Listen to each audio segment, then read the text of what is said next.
विश्व परिदृश्य, लेखक डॉक्टर अरुणोदय वाजपेयी। G20 समूह तथा भारत।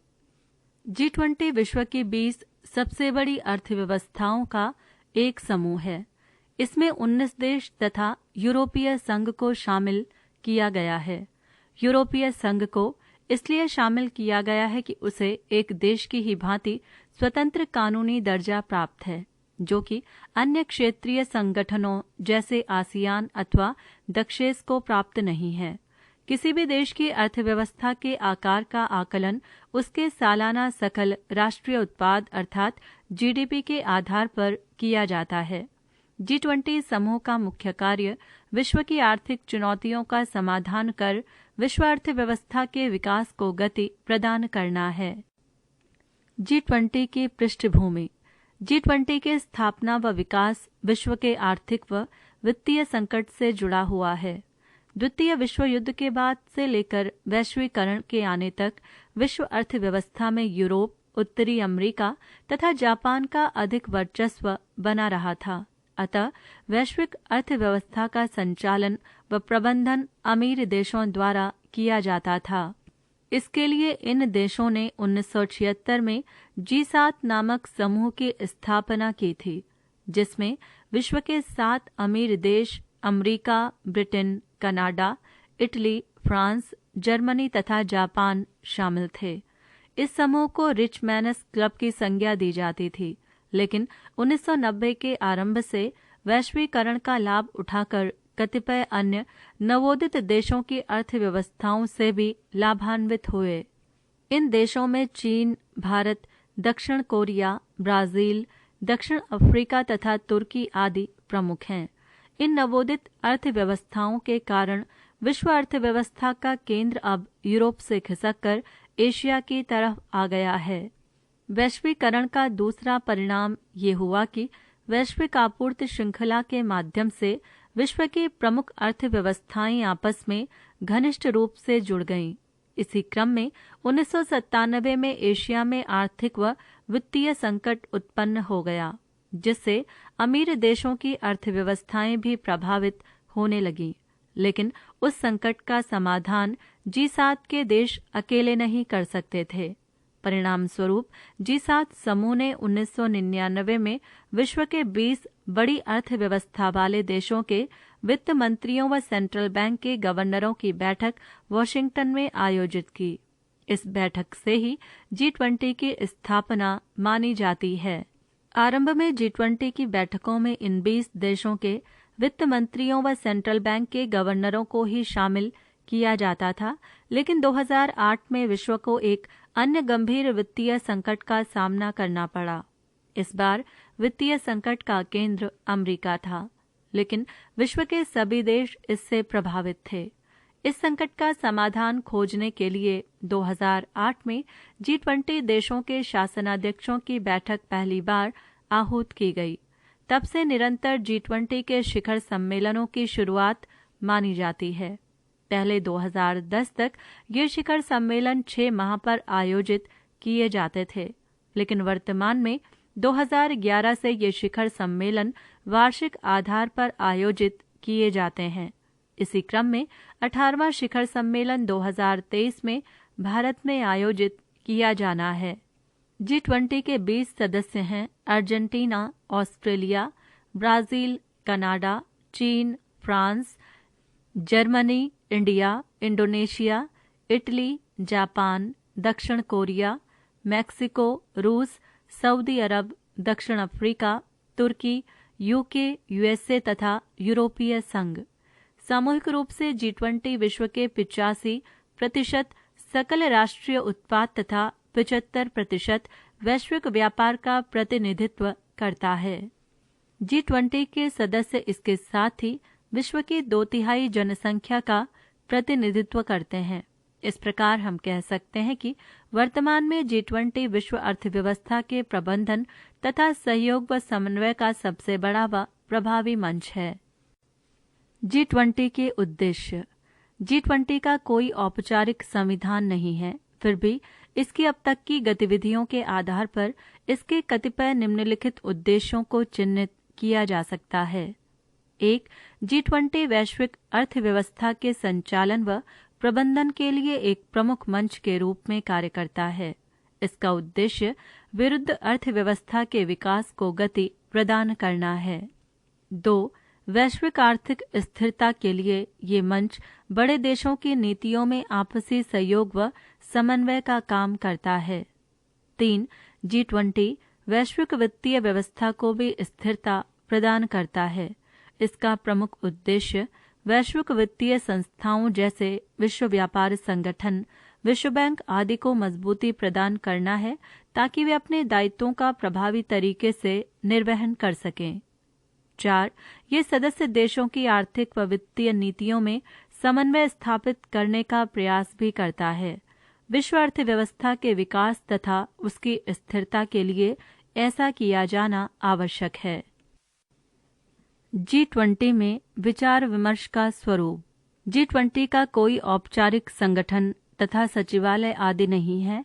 इसके सम्मेलनों का आयोजन तथा सम्मेलनों के बीच गतिविधियों का संचालन तीनों देशों के समूह ट्रॉयका द्वारा किया जाता है।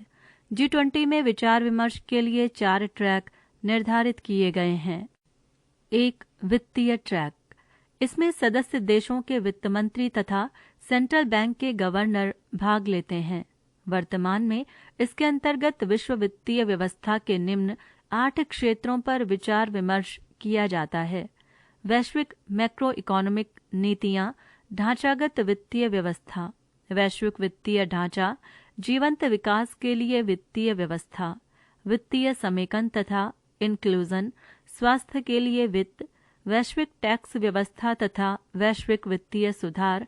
वास्तव में वित्तीय ट्रैक ही G20 का मौलिक तथा सबसे महत्वपूर्ण विषय क्षेत्र है।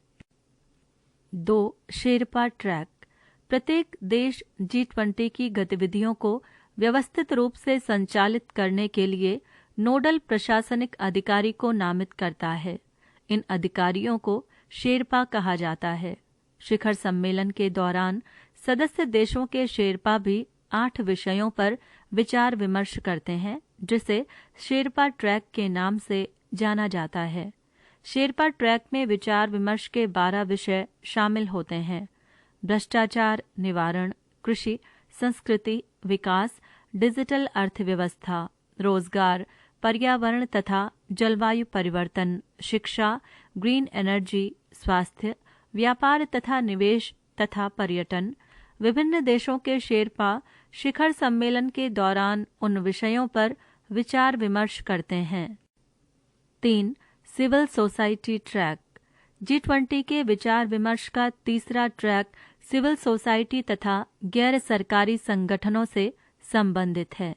इसमें सदस्य देशों के सिविल सोसाइटी संगठन विचार विमर्श में भाग लेते हैं।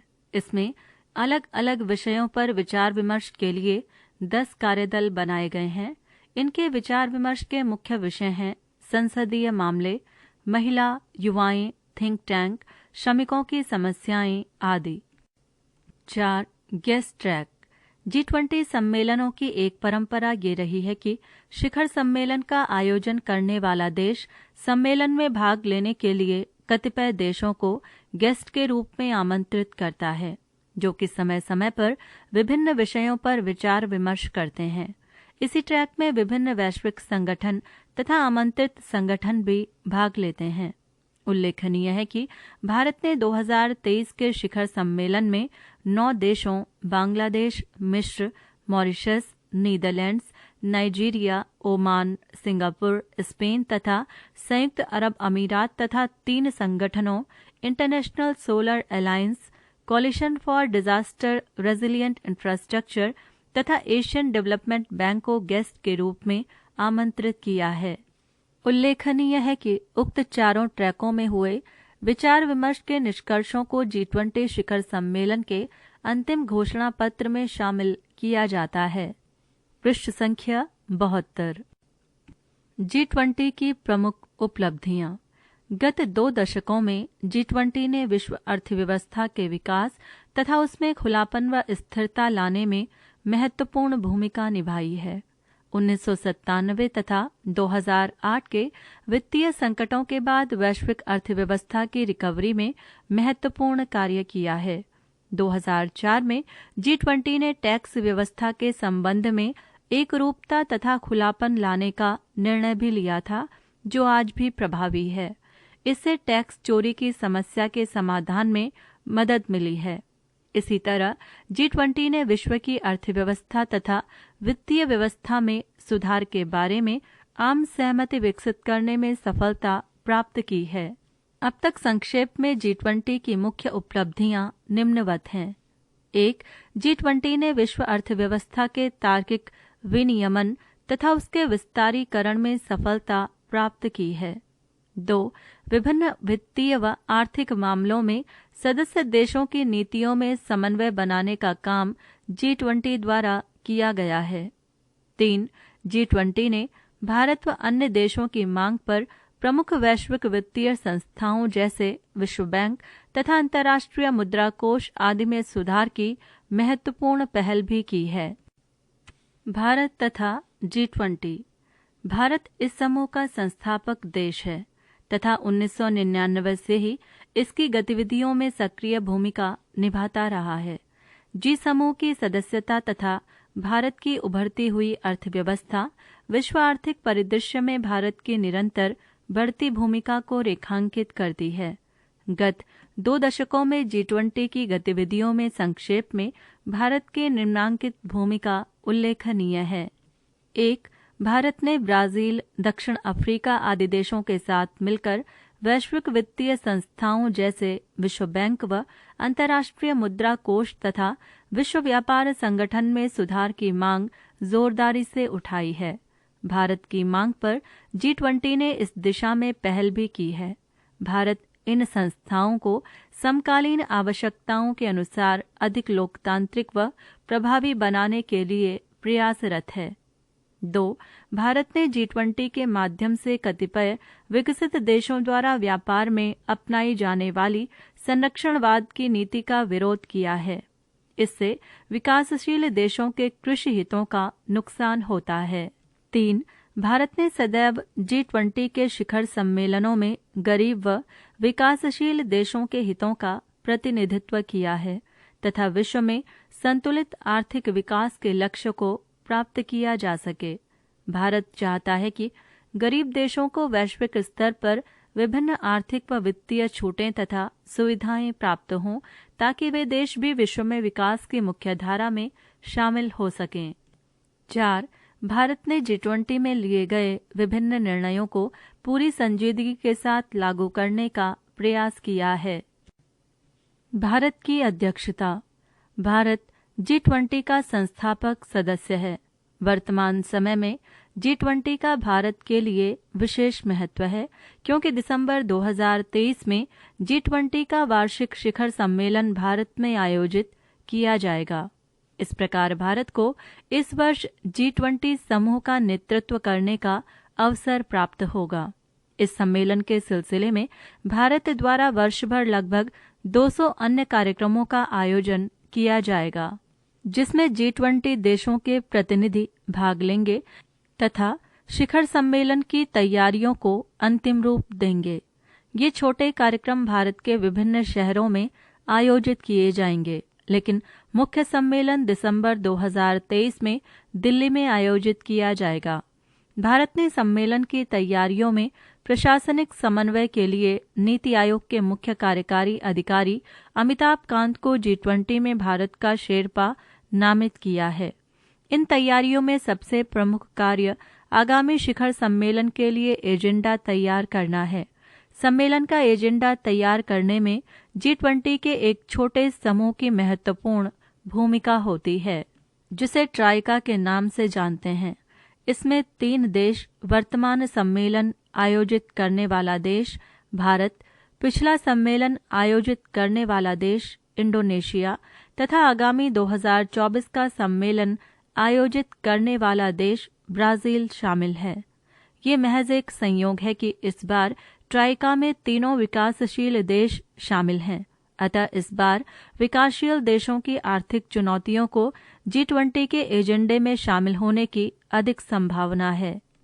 भारत के one earth one family one future को 2023 के G20 सम्मेलन का मोटो घोषित किया गया है।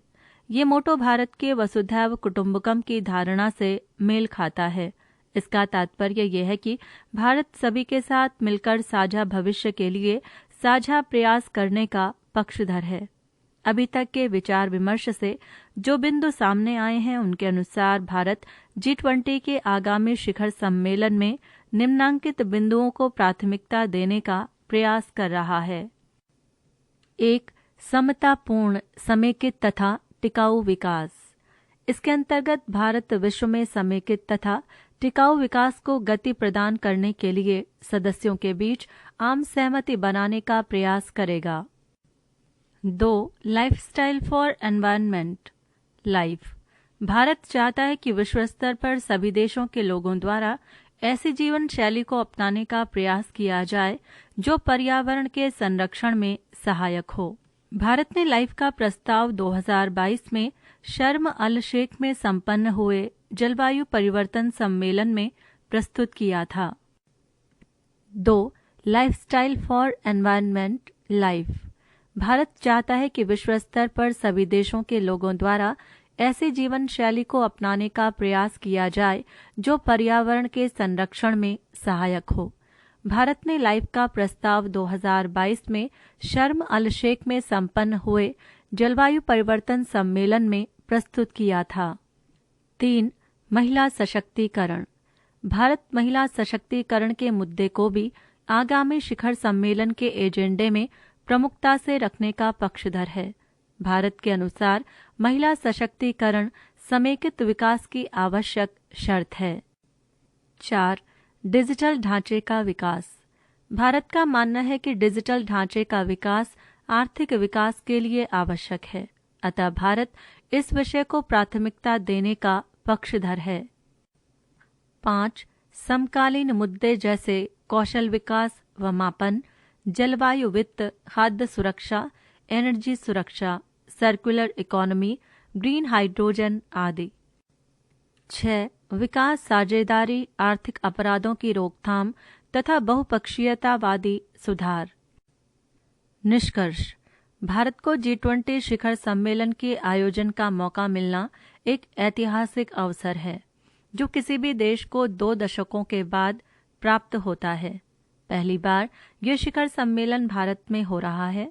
वैसे तो प्रत्येक देश को उसके नाम के पहले अक्षर के चक्र क्रमानुसार G20 के शिखर सम्मेलन के आयोजन का अवसर प्राप्त होता है, लेकिन भारत के लिए इसका विशेष महत्व है। इसके 2 कारण हैं। पहला यह कि भारत वर्तमान में अमेरिका, चीन, जापान तथा जर्मनी के बाद विश्व की 5वीं सबसे बड़ी अर्थव्यवस्था बन गया है। अतः विश्व के आर्थिक मामलों तथा अन्य समस्याओं में भारत की अहम भूमिका है। वस्तुतः गत 2 दशकों से वैश्विक मामलों जैसे आर्थिक विकास, कोविड महामारी प्रबंधन, जलवायु परिवर्तन, आतंकवाद रोधी वैश्विक मुहिम आदि में अग्रणी भूमिका निभा रहा है। अतः G20 की अध्यक्षता से भारत की उक्त भूमिका अधिक सशक्त होगी। दूसरा, वैश्विक मामलों में भारत सदैव विकासशील तथा गरीब देशों के हितों का प्रतिनिधित्व करता रहा है। G20 की अध्यक्षता के माध्यम से भारत को गरीब व विकासशील देशों की आर्थिक व वित्तीय समस्याओं को उठाने का एक नया अवसर प्राप्त होगा। इस ऐतिहासिक असर से भारत को अपने वैश्विक हितों को साधने में भी मदद मिलेगी।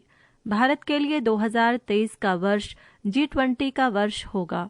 ये भारत के कूटनीतिक उत्कर्ष में एक मील का पत्थर साबित होगा। पृष्ठ संख्या 73।